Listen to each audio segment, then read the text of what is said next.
बिहारचे पलटी कुमार असो नाहीतर आपल्याकडील ट्रिपल इंजिन, जुन्यातला जुना असो नाहीतर नव्यातला नवा, आजकाल सत्तेसाठी कुणी कोणासोबत हात मिळवणी करत आहे। बिहारचे मुख्यमंत्री नितीश कुमार यांनी आरजेडीची साथ सोडून परत बीजेपीला हात दिला आहे। एकेकाळी हेच नितीश कुमार मरेल पण बीजेपी सोबत जाणार नाही असं म्हणत होते।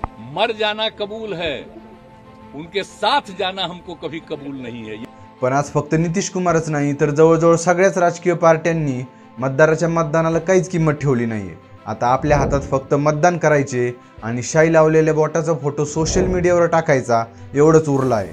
याच्याशिवाय ना आपल्या बहुमताचा सन्मान केला जातोय ना आपल्या मतदानाचा, आणि या कालवा कालवीच्या राजकारणाने आपल्या लोकशाहीवर चिखलाचे शिंतोडे उडालेत। मग आता देशात कसली लोकशाही आहे आणि आपल्या मतदानाला काही किंमत उरली आहे का, हा प्रश्न आजकाल रोज पडतो। आणि याच गंभीर मुद्द्याचा, त्याच्या इतिहासाचा, लोकशाही टिकवण्याच्या दृष्टीने आज आपण विचार करणार आहोत, त्यावर चर्चा करणार आहोत। आज होणाऱ्या आघाड्या म्हणजे अलायन्स हे काही नवीन नाहीत। देश स्वतंत्र झाला तेव्हापासून ज्या गोष्टी सुरू आहेत, पण तेव्हा कोणाचे हात मिळवायचा याला काहीतरी सीमा असायच्या। म्हणजे ज्या पार्टीसोबत आपण चाललो त्या पार्टीची विचारधारा आपल्या पार्टीच्या विचारधारेशी मेळ खात असली तर तशी आघाडी बनवणं लोकशाहीच्या दृष्टीने योग्य होतं।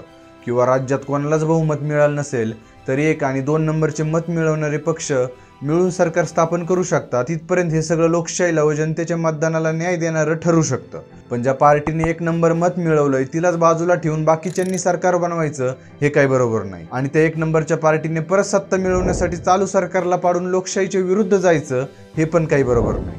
तुम्हाला लोकांनी निवडून दिलं म्हणजे याचा अर्थ असा होत नाही की सत्तेसाठी तुम्ही कोणाच्याही मांडीवर जाऊन बसावे। आणि असंच काहीसं बिहारमध्ये होताना दिसतंय। मुख्यमंत्री नितीश कुमार यांनी सकाळी चालू सरकारला बरखास्त केलं आणि दुसऱ्या पार्टीसोबत आघाडी करून परत संध्याकाळी मुख्यमंत्री पदाची शपथ घेतली। लोकांनी याचं कारण काय असं विचारलं तर सरकारमध्ये काहीच अलबेल चालत नाहीये म्हणून हा निर्णय घेतला असं न पटणारं उत्तर मिळालं। आज हमने मुख्यमंत्री से इस्तीफा दे दिया। अरे इसलिए नौबत हुई है कि ठीक नहीं चल रहा था। आपल्याकडे कदापि नाही नाही म्हणणाऱ्यासारखे बिहारमध्ये बीजेपीचे प्रदेशाध्यक्ष सम्राट चौधरी होते, ज्यांनी नितीश कुमारला सत्तेतून बाहेर फेकल्याशिवाय डोक्यावरची पगडी सोडणार नाही अशी शपथ खाल्ली होती। आणि आज तेच सम्राट चौधरी डोक्यावरच्या पगडीसहित बिहारच्या उपमुख्यमंत्री पदाची शपथ घेत आहेत। म्हणजे हा किती सत्तेचा हव्यास, त्याला ना कशाची सीमा राहिली आहे ना कशाचं बंधन। म्हणतात जर देशात लोकशाही सही सलामत ठेवायची असेल तर बहुमताच्या जोरावर उभं असलेलं सरकार पाहिजे आणि त्याच्या जोडीला तितकाच ताकदीचा विरोधी पक्ष सुद्धा। पण आता देशात विरोधी पक्ष शोधून सापडावे लागत आहेत, कारण सगळेच सरकारमध्ये चाललेत। कोणी पद दिलं नाही म्हणून पक्ष सोडतंय तर कोणी 40-50 आमदार घेऊन आम्हीच खरा पक्ष म्हणून सरकारमध्ये सामील होतंय। कोणी ईडी CBI पासून पिछा सोडवण्यासाठी तर कोणी पैशांसाठी आपण दिलेल्या मतदानाला विकतंय। हे सगळं पाहून आपला स्वाभिमान, आपली मतं, आपली लोकशाही खरंच धोक्यात आली आहे असंच वाटतं। पण आपल्या वाटण्याने न वाटण्याने काहीच फरक होणार नाहीये, जे व्हायचंय ते होईलच। आपण फक्त एक लक्षात ठेवायचं, येत्या लोकसभेच्या व विधानसभेच्या निवडणुकीत ज्यांनी आपल्या मताचा आदर केलाय, मग तो कोणत्याही पक्षाचा असो, त्यांनाच मतं द्यायची।